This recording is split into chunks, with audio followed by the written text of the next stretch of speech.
1947 मायथाइनि 15 आगस्टआव उदांस्रि जानायनि उनाव फैयै फैयै भारत हादरा दिनै 75 बोसोर आबुं जाबाय। दुलाराय भारत नाङैनो 15 आगस्ट उदांस्रि सानखौ गाजा गोमजायै फालिनाय नुनो मोननाय जादों। थिग बिदिनो मंगलियान सरकारारि नङै थुलुंगा सोलोंसालियाबो उदांस्रि सानखौ गाजा गोमजायै फालियो आरो बेजोंनो सोमोन्दो लाखिनानै फुंबिलिनि समाव माहारिनि गोथार फिरफिलाखौ बिरहोयो। फरायसालि सामलाय आफादनि आफादगिरि गबिन्द बसुमतारी बिथाङा मख'जाथावदि फरायसा आरो फोरोंगिरिजों मोनसे अनज्लायनाय एबा गोथौ सोमोन्दो थायो। माहारियारि फिरफिलाखौ बिरहोखांनायनि उनाव फोरोंगिरि आरो फरायसाफोरजों लोगोआरि जोलुर बादायलायनायबो लानाय जायो। बिनिनो फोरोंगिरिया 1 आरो फरायसाफोरा 5 गल मोननानै 4 गल फारागथियाव फरायसाफोरा देरहासार जानो हायो।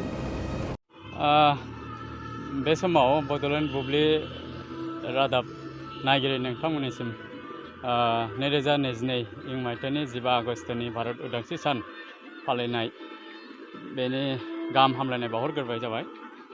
जोङो भारत उदांस्रि सानजों लोब्बा लाखिनानै थुलुंगा सोलोंसालियाव गिबि जों फिरफिला बिरहोनाय हाबाफारि लानाय जादोंमोन।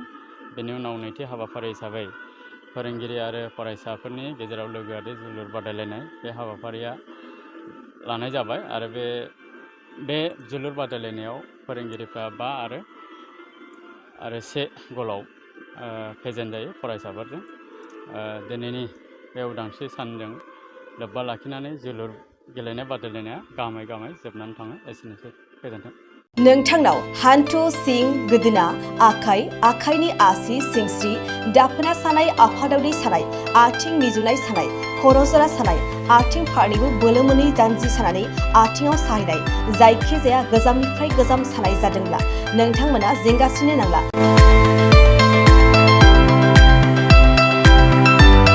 नोंथांमोननि थाखाय खम बेसेनावनो लाबोदों फिल नेचार जइन्ट पेन वेल। बे थाव मालिसखौ फुनोब्लानो नोंथांनि गासै सानाय जेंनाया खारगोन। अब्ला मानोथो गोबाव खालामखो? अर्डार आरो गोबां मोनथिनो थाखाय नैबे जानबुं नङाव फन खालाम 9974030738।